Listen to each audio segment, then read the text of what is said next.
বন্ধুরা, সম্পূর্ণ পর্ব দেখতে চ্যানেলটি সাবস্ক্রাইব করুন। বনলতার সাথে ময়ূকের সম্পর্কের কথা জেনে গিয়ে অদ্ভুত কাণ্ড করল অনুভব। সম্পূর্ণ জানতে দেখতে থাকো। গল্পের শুরুতেই দেখা যায় অনুভবের মনে এখন খুশি, কারণ লাজু অনেক বড় পাস দিয়েছে। এর মধ্যেই দেখা যায় সুদেবের মা লাজুর সাথে খারাপ ব্যবহার করতে থাকে আর বলে, বারবার ওই পরপুরুষটার নাম মুখে আনলে একবারও সুদেবের নামটা মুখে আনতে পারলে না তুমি? তখন লাজি বলে, ও তো আমার পরীক্ষার জন্যে, আমার পড়াশোনার জন্য কিছু করেনি, ওর নাম আমি কি করে বলতাম? তাহলে যে মিথ্যে কথা বলা হতো, আর আমি যে মিথ্যে কথা বলতে পারি না। এরপরই কমলা বলে, তাই নাকি, তুমি সব সত্যি কথা বলো? এরপর লাজু বুঝতে পারে সে জীবনের সব সত্যি কথা বলে না, সেটা সম্ভব না, কিন্তু সুদেবকে নিয়ে মিথ্যে কথা বলতে পারত না। কমলা বলে, একবার আমার ছেলের নাম নিলে তোমার কি এমন ক্ষতি হতো? তখনই লাজি বলে, সে তো কিছু করেনি, যদি করত তাহলে নিশ্চয়ই নাম নিতাম। এরপর দীপা বলে, মা, সব কিছুতে তুমি ছোট বৌদিকে এইভাবে দোষারোপ করো না। যে সাহায্য করেছে তার নামটাই নিয়েছে, এটাতে এত জটিলতা করে দেখার কি আছে? আমি সেটাই বুঝে উঠতে পারছি না। অন্যদিকে দেখা যায় ময়ূক ফোন করেছে বনলতাকে। ময়ূকের নামটা ফোনে ওঠাতেই বনলতা ভয় পেয়ে যায় আর ভাবে, হঠাৎ করে এখন ময়ূক আমাকে ফোন করল কেন? কি চাইছেটা কিও? আমি তো সেটাই বুঝে উঠতে পারছি না। এরপরেই তখনই বনলতা বলে, কি ব্যাপার, তুমি হঠাৎ করে আমায় ফোন করেছ কেন? কিসের জন্যে? তখন ময়ূক বলে, শোনো না বনলতা, আমি তোমার সাথে অন্যায় করেছি, আমি নিজের ভুল বুঝতে পেরেছি, তাই আমি চাই তোমার কাছে ফিরে যেতে। তখন বনলতা বলে, তোমার কি মাথা খারাপ হয়ে গেছে? সেদিন যখন আমি তোমার কাছে যেতে চাইলাম, তুমি আমার ক্যারেক্টার সম্পর্কে কত খারাপ খারাপ কথা বললে। তুমি এটাও আমাকে শোনালে যে আমি কোনো ছেলের সাথে রাত কাটিয়েছি কিনা। তারপরেও তুমি এক্সপেক্ট করো যে আমি তোমার কাছে ফিরে যাব? সেটা কখনো হবে না, আমি সেটা হতে দেব না। আর শোনো, তুমি আমায় ফোন করে বিরক্ত করবে না। আমার জীবনটা আমি অনেক আগেই সাজিয়ে নিয়েছি, তাই তোমার কোনো হেল্প আমার দরকার নেই। এই বলেই ফোনটা কেটে দেয়। তারপরেই ময়ূক বারবার ফোন করতে থাকে বনলতাকে। ঠিক সেই মুহূর্তেই চলে এসেছে ঘরে অনুভব আর বলে, কে ফোন করছে তোমাকে এতবার? কে, বলো তো সত্যি করে।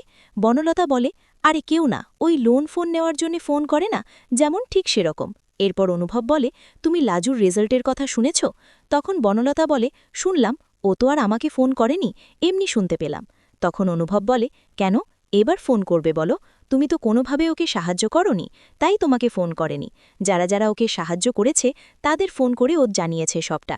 বন্ডলতা বলে, লাজু খুব ভালো রেজাল্ট করেছে, এটা সত্যি, অস্বীকার করবার জায়গা নেই, কিন্তু ও কি করবে এরপরে সেটাই ভাবছি। গ্রামে থেকে আর কি কিছু করা সম্ভব? অনুভব বলে, সম্ভব, জীবনে চাইলেই সবকিছু সম্ভব। ও তো ডাক্তারিও পড়বে, ও তো জয়েন্টেও পাশ করে গেছে ভালো র্যাঙ্ক নিয়ে। তখন বনলতা বলে, কিন্তু গ্রামে মেডিকেল কলেজ কোথায় যে ওখানে পড়াশোনা করবে? অনুভব বলে, গ্রামে নেই তো কি হয়েছে, শহরে তো আছে, দরকার পড়লে ও কলকাতাতে এসে থাকবে, আমাদের বাড়িতেই, আবারও পড়াশোনা করবে, বুঝতে পেরেছ? বনলতা ভাবে, আবার লাজু এই বাড়িতে আসবে। কোনো রকমে সুদেবকে বুঝিয়ে লাজুকে ওই গ্রামের বাড়িতে পাঠিয়ে দিয়েছে, কিন্তু ও যদি আবার ফিরে আসে তাহলেই তো সমস্যা, এমনটাই ভাবছিল বনলতা। অন্যদিকে দেখা যায় লাজু সারাদিন কাজকর্ম করেছে। তখন লাজুর বড়জা বলে, এই যে লাজু, সারা দিন ধরে তুমি এত কাজ করো, তোমাকে এত কাজ করতে হবে না, এরপর যদি শরীর খারাপ হয়ে যায় তখন কি হবে বলো তো? লাজু বলে, না না, আমার কিচ্ছু হবে না, আমি তো তোমাকে আগেই বলেছি, আমি এই বাড়ির থেকে অনেক বেশি কাজ আমার নিজের বাড়িতে করতাম, আর এইটুকু করতে পারবো না? তুমি একদম ভেবো না, আমি সবটা করতে পারবো। বড়জা বলে, শুনলাম তুমি নাকি ডাক্তারি পড়বে, শুনেছিলাম ডাক্তারি পড়তে গেলে কিন্তু অনেক কিছু কাটাকুটি করতে হয়, তুমি পারবে তো? লাজু বলে, পারতে তো আমাকে হবেই, না পারলে কি করে হবে বলো? বড়জা তখন বলে, জানো, আমাদের স্বাস্থ্যকেন্দ্রে একজন ম্যাডাম আছে, মেয়ে ডাক্তার, ছোট ছোট চুল, গটগট করে হাঁটে, আর গটগট করে ইংলিশে কথা বলে, তুমি সেরকম হবে লাজু? লাজু বলে, দেখা যাক কি হয়। এর মধ্যে অনুভব বারবার করে লাজুর সেই কথাগুলো শুনতে থাকে। সংবাদ মাধ্যমে যে লাজু কথাগুলো বলেছিল, আর অনুভব ভাবে, কখনো তো এমন করে প্রশংসা সামনাসামনি করনি, আর এত বড় একটা প্ল্যাটফর্মে আমাকে নিয়ে যেভাবে প্রশংসা করেছ, আমার যে শুনে কি গর্ব হচ্ছে লাজু, তোমাকে বলে বোঝাতে পারবো না। একবার তোমায় ফোন করতে ইচ্ছে করছে, ফোন করব না, থাক, আবার যদি অন্য কেউ ধরে, মেসেজ তো করতেই পারি, এই বলে একটা মেসেজ করে দেয়। লাজু সেই মেসেজটা দেখে ফোন করে অনুভবকে আর বলে, তোমার জন্যই তো আজকে এই জায়গাটাতে আসতে পেরেছি, আজ আমি অনেক খুশি। তখন অনুভব বলে, এত বেশি খুশি হয় না, তাহলে কিন্তু প্রবলেম, গর্ব করো কিন্তু মোটামুটি। শোনো, তোমার ডাক্তারি পড়ার কথা তুমি বাড়ির সবাইকে জানিয়েছ তো? লাজু তখন বলে, হ্যাঁ জানিয়েছি, কিন্তু কতদূর কি হবে সেটাই বুঝে উঠতে পারছে না। অনুভব বলে, বুঝে উঠতে পারছো না মানে? হয়ে যাবে, তুমি এত চিন্তা করো না, আমি আছি তো। দরকার পড়লে তুমি আমাদের বাড়িতে এসে কলকাতা মেডিকেল কলেজে ভর্তি হবে, কিন্তু তোমাকে পড়তেই হবে। একটা কথা মনে রাখবে লাজু, তোমার মধ্যে যে ট্যালেন্ট আছে সেই ট্যালেন্টকে কাজে লাগাতে হবে, সেই ট্যালেন্টকে দূর দূরান্তে ছড়িয়ে দিতে হবে। তুমি অনেক ভালো একজন মানুষ, যাকে আমি এতদিন ধরে পড়িয়েছি, যে কিনা এত ভালো রেজাল্ট করেছে। তুমি বুঝতে পারছো কতটা খুশি আমি। যাই হোক, তুমি ঘুমিয়ে পড়ো, অনেকটা রাত হয়ে গেছে। রাত হতেই দেখা যায় সবাই যখন চা খায় তখনই চলে এসেছে বাড়িতে মোড়ল কয়েকজনকে নিয়ে।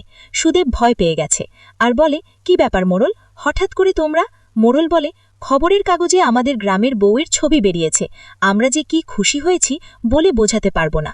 আমাদের গ্রামে কেউ তো এখনো পর্যন্ত খবরে ওঠেনি, গ্রামের নাম কেউ জানে না, আর লাজবন্তী সেটা প্রমাণ করে দিয়েছে।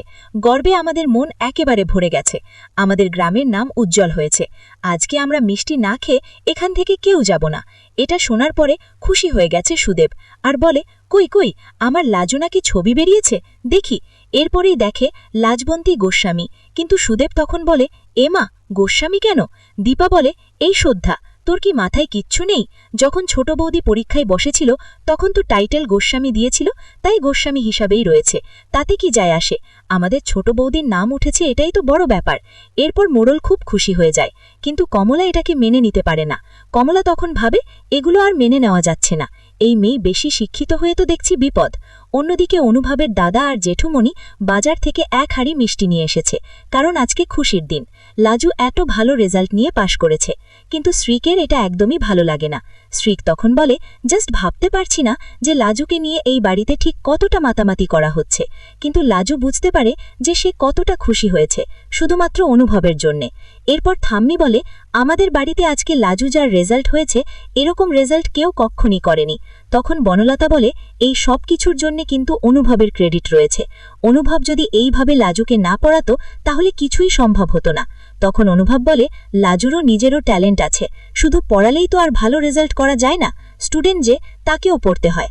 বনলতাকে তো একদমই সহ্য করতে পারে না অনুভব।